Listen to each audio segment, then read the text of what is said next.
드린 것처럼 추수감사주일입니다. 그래서 오늘은 어려움 속에서 드리는 감사라는 제목으로 함께 하나님 말씀을 나누겠습니다. 오늘 우리가 읽은 시편 34편의 말씀은 어떻게 보면 추수감사주일에 어울리는 본문 말씀은 아닙니다. 보편적으로 추수감사절에 어울리는 본문들, 그 말씀들이 있습니다. 감사의 말씀이 반복되고 감사의 분명한 제목들이 있는 그러한 말씀들입니다. 하지만 오늘 우리가 읽은 시편 34편의 말씀은 추수감사주일과는 조금은 거리가 있어 보입니다. 여러분, 우리가 성경을 읽다 보면, 이제 시편 말씀을 읽다 보면 그 장 위에 시제라는 것이 있습니다. 이제 제목이 있습니다. 그래서 시제는 뭐냐? 어떤 상황 속에서 또 어떠한 목적을 가지고 이 시편, 이 성경을 썼는지를 기록한 것입니다.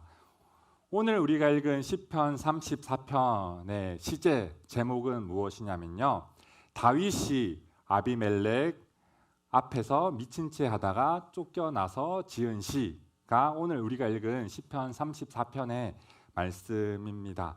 이 말씀의 배경은요, 사무엘상 21장으로 돌아갑니다. 이제 사무엘상 21장 말씀을 보면 다윗이 블레셋 왕 앞에서 자기의 생명을 연장하기 위해서, 자기가 죽지 않기 위해서 블레셋 왕 앞에서 침을 흘리며 미친 척하는 모습을 볼 수가 있습니다. 침을 흘리면서 정신이 나간 사람처럼 그렇게 다윗이 블레셋 왕 앞에서 행한 그런 상황입니다. 그런데 우리가 여러분 다윗 알잖아요, 그렇죠? 다윗의 삶을 보게 되면 참으로 다윗 참으로 대단한 사람이다라는 그런 여러 가지 마음들이 들 때가 있습니다. 다윗이라는 사람이 어떻게 저렇게 용서하면서 살아갈 수 있을까? 어떻게 저렇게 순수할 수 있을까? 어떻게 하나님을 저렇게 사랑할 수 있을까? 어떻게 저 수많은 환난과 고난 가운데 견디면서 살아갈 수 있을까? 수많은 그런 마음들, 질문들이 생기는데요. 우리가 오늘 읽은 시편 34편 말씀을 읽으면서 제가 이 말씀을 묵상하면서 들었던 마음은 이것입니다. 어떻게 미친 척한 다음에, 정신이 나간 척한 다음에, 침을 흘린 다음에 어떻게 여전히 하나님 앞에서 찬양하고 여전히 하나님을 향한 신뢰를 드러낼 수 있는가, 하나님을 높여드리고 하나님께 찬양하는 삶을 살아갈 수 있는가, 그런 마음이 들었습니다. 이것이 오늘 제가 시편 34편을 묵상하면서 들었던 감정입니다. 여러분, 시편 34편은 감사시라고 알려져 있습니다. 여러분, 다윗이 미친 척한 다음에, 정신이 나간 척한 다음에 어떻게 감사할 수 있었을까요? 어떻게 그렇게 비참한 상황 가운데 하나님 감사합니다라고 할 수 있었을까요? 그런데 다윗은 그 어려운 환경 가운데 감사를 이어간 모습을 볼 수가 있습니다. 여러분, 우리는 이제 환난을 당하면 감사가 끊어집니다. 우리 마음 가운데 섭섭한 마음이 들고 서운한 마음이 들면 감사가 끊어집니다. 속상한 일 하나만 생겨도 감사가 끊어지고요. 우리 마음 가운데 미워하는 마음이 들면 감사가 싹 사라집니다. 그런데 이런 것들이 우리 인간의 마음인데요. 어떻게 다윗은 그 어려운 비참한 상황 가운데 감사하며 살아갈 수 있었을까요? 그래서 오늘 우리가 시편 34편 말씀을 보면서 우리가 감사하며 살아가기 위해서 우리가 가져야 되는 마음가짐에 대해서, 특별히 또 두 가지에 대해서 함께 살펴보기 원합니다. 첫 번째 우리의 자세는요, 우리가 감사하며 살아갈 수 있는 첫 번째 자세는 하나님을 송축하는 것입니다. 우리 시편 34편 1절 말씀을 우리 같이 읽겠습니다. 내가 여호와를 항상 송축하며 내 입술로 항상 주를 찬양하리이다. 네. 여러분 1절 말씀 보면요. 이제 항상이라는 단어가 2번 나옵니다. 항상 송축하며 항상 찬양한다. 그런데 여러분 송축이라는 단어 원어를 히브리어로 보면 바라크라는 단어이고요. 찬양이라는 말은 테힐라라는 원어 의미입니다. 그런데 바라크와 테힐라는요. 같아 보이지만 조금은 다릅니다. 송축한다 바라크라는 단어는 조금 더 특별한 의미를 가지고 있습니다. 이것을 영어적 표현으로 하면 bless라는 그런 의미를 담고 있는 단어인데요. 그런데 우리는 이 단어를 마주하게 되면 좀 한 가지 질문이 생길 수가 있습니다. 왜냐하면 죄 많은 연약한 유한한 우리가 인간이 어떻게 하나님을 블레스할 수 있을까? 우리가 연약한 작은 자인데 그 크신 광대하신 하나님을 우리가 어떻게 하나님을 블레스 축복할 수 있을까라는 그런 질문이 생깁니다. 여러분 우리는 보통 축복이라고 하면 어떤 것들이 떠오르십니까? 축복하면 능력이 많은 사람이 비교적 능력이 없는 사람에게 어떠한 것을 주는 것을 축복이라고 하죠. 물질의 축복을 줍니다. 건강의 축복을 줍니다. 자녀의 축복을 줍니다라고 생각을 합니다. 그런데 어떻게 유한한 죄 많은 우리가 하나님을 축복할 수 있을까? 물음표가 생깁니다. 자, 여러분 우리가 어떻게 하나님을 축복할 수 있을까요? 네, 바라크라는 단어를 제가 성경 주석을 찾아보다가 이런 의미가 있는 것을 발견하였습니다. 축복이라는 말은 근본적으로 누군가에게 선한 말을 하는 것이다. 네, 중요해서 다시 한번 말씀드리겠습니다. 축복이라는 말은 근본적으로 누군가에게 선한 말을 하는 것이다. 네, 저는 이 부분이 참 중요한 부분이라고 생각을 합니다. 여러분, 내가 누군가를 축복할 때는 우리가 어떻게 축복을 할 수 있느냐? 돈을 주는 것만이 축복이 아닙니다. 건강을 주는 것만이 축복이 아닙니다. 우리가 누군가를 불러서요, 그 사람의 아름다움과 선함과 남들이 알지 못하는 귀한 것들을 말해줄 때, 귀한 것들을 이야기해 줄 때 이것이 정말로 큰 축복인 줄 믿습니다. 우리가 그래서 우리 이웃들 옆 사람에게 많은 축복을 해주었으면 좋겠습니다. 너는 참 귀한 사람이야. 너는 많은 가능성이 있어. 너는 참 소중한 사람이야. 네, 감사합니다. 이렇게 우리가 우리의 옆에 이웃들을 향해서 많은 축복을 했으면 좋겠습니다. 여러분, 그럼 반대로 저주는 무엇일까요? 그 사람의 나쁜 점을 이야기하는 것이 저주입니다. 그 사람이 갖고 있지도 않는 어떤 나쁜 일들을 들춰내서 이야기하는 것이 이것이 저주입니다. 여러분, 그렇다면 우리가 어떻게 하나님을 송축하고 블레스하고 축복할 수 있겠습니까?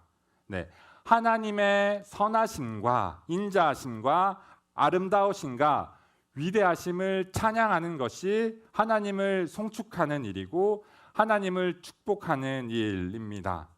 다윗은요, 이렇게 처참하고 비참하고 어려운 중에 있었지만 하나님을 송축했던 것입니다. 항상 하나님을 송축한 것입니다. 이것이 우리가 가져야 할 하나님의 능력, 우리가 가져야 할 능력인 줄로 믿습니다. 여러분, 우리가 삶을 살아가다 보면 그렇잖아요. 우리 당장 나의 삶이 너무 어렵고 비참하고 눈물이 나고 이것이 이런 상황 가운데 감사하십시오. 항상 감사하십시오. 이런 말은요. 어떻게 보면 되게 폭력적으로 다가올지도 모릅니다. 지금 나의 삶이 너무나 무너졌는데 너무 눈물만 날 것 같은데 나의 삶의 모든 이유가 다 끊어졌는데 어떻게 감사라는 말입니까? 그런 마음이 들 수 있습니다. 그런데 간절히 바라기는 그 우리의 슬픔이 다 지나가고 그 슬픔이 다 끝나고 우리가 지금은 슬픔 가운데 있지만 그 슬픔이 지나가고 다시 하나님 앞에서 하나님 감사합니다라고 고백할 수 있는 저와 여러분 되길 간절히 원합니다. 두 번째 우리가 가져야 할 자세는 무엇이냐? 겸손의 자세입니다. 시편 34편 2절 말씀입니다. 내 영혼이 여호와를 자랑하리니 공고한 자들이 이를 듣고 기뻐하리로다. 여러분, 공고한 자들이라는 말은 다른 말로 표현하면 겸손한 자들입니다. 여러분, 누가 하나님 앞에 어떤 사람이 진실로 마음을 담아서 하나님을 찬양하고 예배하고 송축할 수 있을까요? 네, 겸손한 사람만이 하나님을 마음 담아서 송축하고 찬양하고 예배할 수 있는 것입니다. 내가 교만하면요, 절대로 하나님을 온전하게 예배드리지 못합니다. 하나님 없이 내가 다 할 수 있다라고 생각하는데, 내가 다 가졌다라고 생각하는데 우리가 어떻게 하나님을 예배할 수 있겠습니까? 정말 그 마음에 겸손한 마음이 있는 사람만이 마음을 담아서 하나님을 예배할 수 있다라는 사실입니다. 여러분, 그럼 겸손한 사람은 어떤 사람일까요?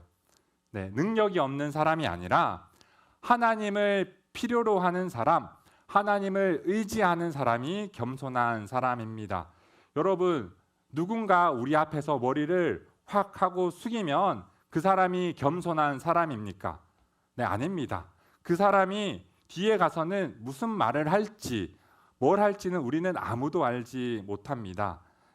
사람들 앞에서 머리를 확 숙이는 사람이 겸손한 사람이 아니라 하나님만이 나의 도움이십니다. 하나님 없이는 제가 살아갈 수 없습니다. 하나님만 의지합니다. 라고 고백하는 사람이 진정한 겸손한 사람입니다. 이렇게 고백할 수 있는 저와 여러분 되길 소망합니다. 여러분, 그럼 감사의 반대말은 무엇일까요? 네, 감사의 반대말. 흔히 생각하면 불평, 불만이 감사의 반대말처럼 와닿는데요. 제가 생각하기에 감사의 반대말은 당연함입니다. 감사와 반대되는 개념은 당연함인 것 같습니다. 내게 있는 건강이 당연한 것 같고, 우리 가족이 너무나 당연한 것 같고, 우리 교회가 너무나 당연한 것 같고, 내 주변 사람들이 너무 당연한 것 같고, 내가 누리고 있는 모든 것이 다 당연한 것 같은데요. 우리는 이렇게 당연하게 살아가는데 이것이 교만입니다. 이것이 감사의 반대라는 것이죠. 여러분, 우리가 우리 주변에 있는 우리 가족 정말 절대로 당연한 것이 아니고요.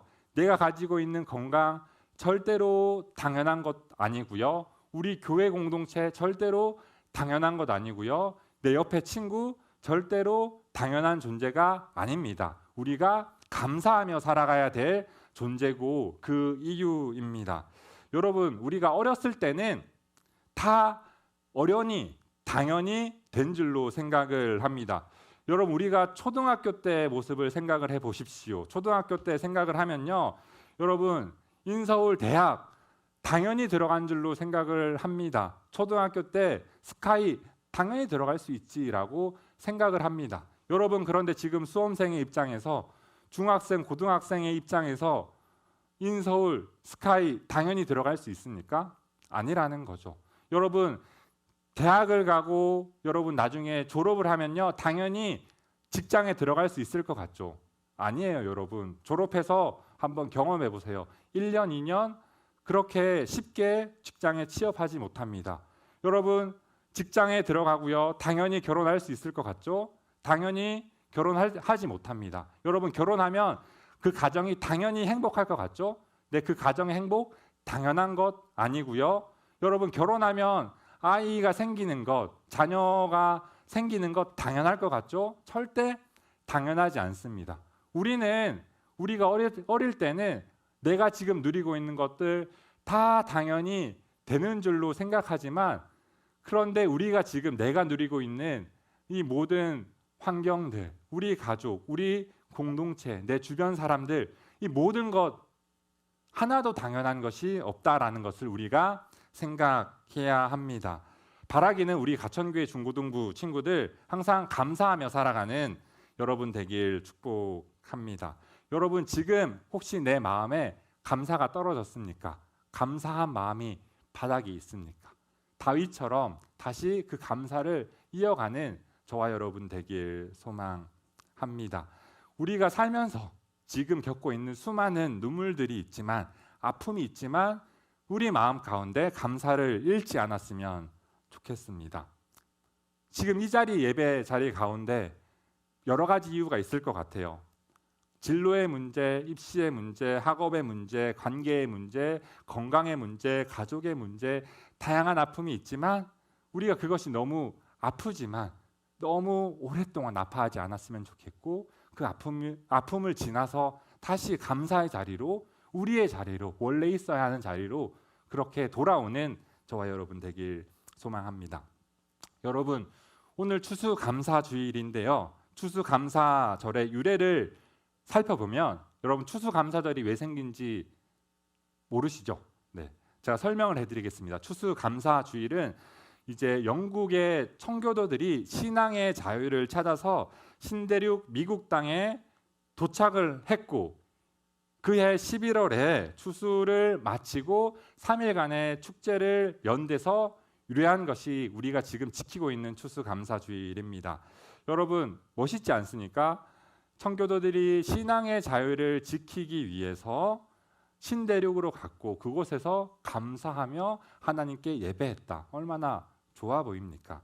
여러분, 그런데 그 상황을 조금 더 들여다보면 102명의 청교도들이 신대륙으로 향했습니다. 그런데 그 겨울을 버티지 못한 사람들, 그 신대륙 땅에서 함께 끝까지 살았던 사람들이 반 정도밖에 되지 않습니다. 102명이 출발을 했는데요, 44명이 그 땅에서 추워서 병으로 인해서 죽고 그렇게 살았던 것입니다. 그들이 신대륙에 가서 신앙의 자유를 지키기 위해서 신대륙으로 가서 처음부터 번성하고 잘 살아서 인구가 늘고 그래서 감사했던 것이 아니라, 그 어려운 가운데 언제 유목민의 공격을 받지도 못할 그런 불안한 가운데, 너무나 아픈 추위 가운데, 그 질병 가운데 그렇게 버티면서 그래도 주님, 우리가 주님께 감사합니다 라고 그렇게 축제를 연대서 추수감사주일이 유래가 했다는 것입니다. 여러분, 또 추수감사절은요, 미국의 국경일인데요, 이 국경일이 된 지도 그리 오래되지 않았습니다. 1863년에 아브라함 링컨이 이제 국경일로 지정을 했는데, 그런데 1863년은 어떤 해냐, 어떤 상황이냐, 전쟁 중이었습니다. 이제 게티스버그 전쟁에서 수많은 젊은이들이 다 죽고 있는, 젊은이들이 죽어가는 상황에서 3개월이 지나고 이제 링컨이 그 환난과 고난 중에도 우리가 하나님께 감사하자라는 마음으로 정한 것이 미국의 국경일 추수감사절입니다. 전쟁이 승리한 1865년 중에 감사했던 것이 아니라 전쟁 중이었던 상황, 그 수많은 젊은이들이 다 죽어가고 있는 1863년에 국경일로 지정한 것을 볼 수가 있습니다. 여러분, 그렇기 때문에 우리가 감사해야 할 이유가 있을 줄 믿습니다. 우리가 항상 우리 삶의 자리에서 승리하고 잘되고 합격하고 형통해서 감사하는 것이 아니라, 우리가 생각하는 대로 다 풀려서 잘 되는 것이 아니라, 우리가 이러한 상황 가운데 하나님 감사합니다. 주님, 제가 주님의 선하심, 인자하심, 아름다우심을 끝까지 계속 송축하기 원합니다 라고 고백할 수 있는, 우리 입술로 하나님의 아름다우심을 찬양하고요, 늘 겸손한 마음으로, 긍휼한 마음으로 하나님 앞에 예배할 수 있는 저와 여러분 과천 중고등부 되길 소망합니다. 기도하겠습니다.